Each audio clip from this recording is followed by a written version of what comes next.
এবার আবহাওয়ার খবর। আজ উত্তরবঙ্গে দিনভর ভারী বৃষ্টির পূর্বাভাস। দক্ষিণবঙ্গে বিভিন্ন দফায় বিক্ষিপ্ত বৃষ্টি হবে।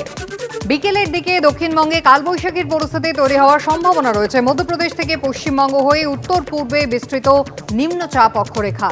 দফায় দফায় আজকে বিক্ষিপ্ত বৃষ্টি হবে দিনভর দক্ষিণবঙ্গে, আর বিকেলের দিকে কালবৈশাখীর সম্ভাবনা রয়েছে। উত্তরবঙ্গে দিনভর ভারী বৃষ্টির পূর্বাভাস দিয়েছে আবহাওয়া দপ্তর।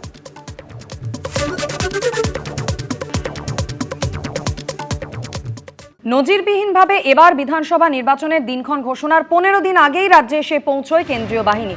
নির্বাচন কমিশন সূত্রে আরও খবর যা পাওয়া যাচ্ছে যে রাজ্যে আসছে আরও কেন্দ্রীয় বাহিনী। 31শে মার্চের মধ্যে রাজ্যে আসছে আরও 300 কোম্পানি কেন্দ্রীয় বাহিনী। এই বিষয় নিয়ে আরও বিস্তারিত আমাদের জানাবেন প্রতিনিধি রুমা পাল আমাদের সঙ্গে রয়েছেন। রুমা, তাহলে 2 দফা ভোটের আগে পর্যন্ত এ রাজ্যে দফায় দফায় মোট কত কোম্পানি কেন্দ্রীয় বাহিনী আসতে পারে বলে নির্বাচন কমিশন সূত্রে খবর? দেখো, জানিয়ে রাখি যে ভোটের অনেক আগেই কিন্তু এই কেন্দ্রীয় বাহিনী চলে আসছে। যেটা জানিয়ে রাখি 17 এপ্রিলের মধ্যে কিন্তু 1920 কোম্পানি কেন্দ্রীয় বাহিনী চলে আসছে। সেখানে 31শে মার্চের মধ্যে 300 কোম্পানি কেন্দ্রীয় বাহিনী আসছে। এবং এই রাজ্যে কিন্তু 1 মার্চ এবং 10 মার্চের মধ্যে কিন্তু এসে গেছিল 480 কোম্পানি কেন্দ্রীয় বাহিনী। এবং সব থেকে বড় বিষয় হচ্ছে, যেহেতু 1920 কোম্পানি থাকবে একদম এপ্রিল মাসের 17 এপ্রিল পর্যন্ত, সেখানে 31শে মার্চের মধ্যে এসে যাচ্ছে 300 কোম্পানি কেন্দ্রীয় বাহিনী। এবং তারপরে 31শে মার্চের সঙ্গে সঙ্গে যেমন 31শে মার্চে 300 কোম্পানি কেন্দ্রীয় বাহিনী আসছে, সেরকমই আসছে কিন্তু 10 এপ্রিলের মধ্যে আরো 300 কোম্পানি। 13 এপ্রিলের মধ্যে আরো আসছে 277 কোম্পানি কেন্দ্রীয় বাহিনী। 17 এপ্রিলের মধ্যে আসছে 743 কোম্পানি কেন্দ্রীয় বাহিনী।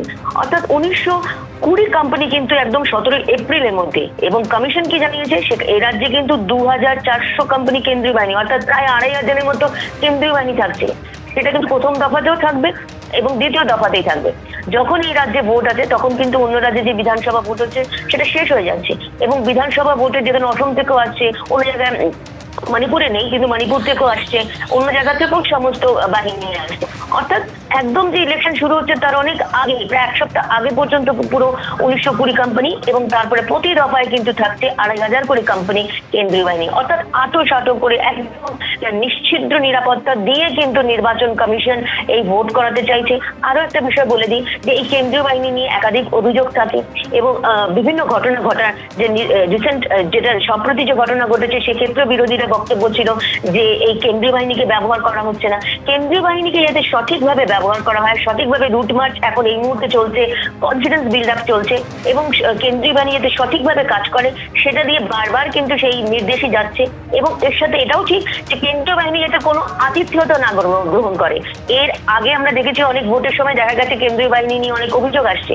সেক্ষেত্রে কেন্দ্রীয় বাহিনীর ক্ষেত্রেও কিন্তু বলা হয়েছে কমিশনের তরফ থেকে তারা যেন কারোর কোনো আতিথ্যতা গ্রহণ না করে।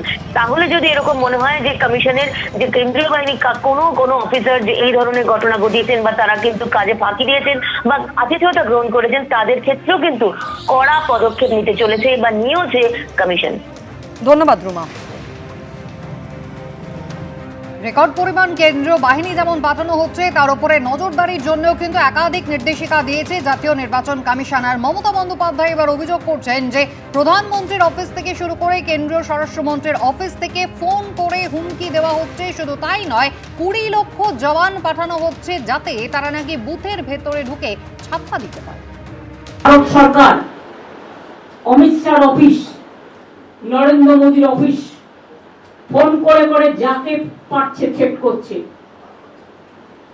আর বলছে এখানে 20 লক্ষ জওয়ান পাঠাও, তারা নাকি ভোটের ভেতরে গিয়ে ছাপ্পা দেবে। পরিকল্পনা অনেক,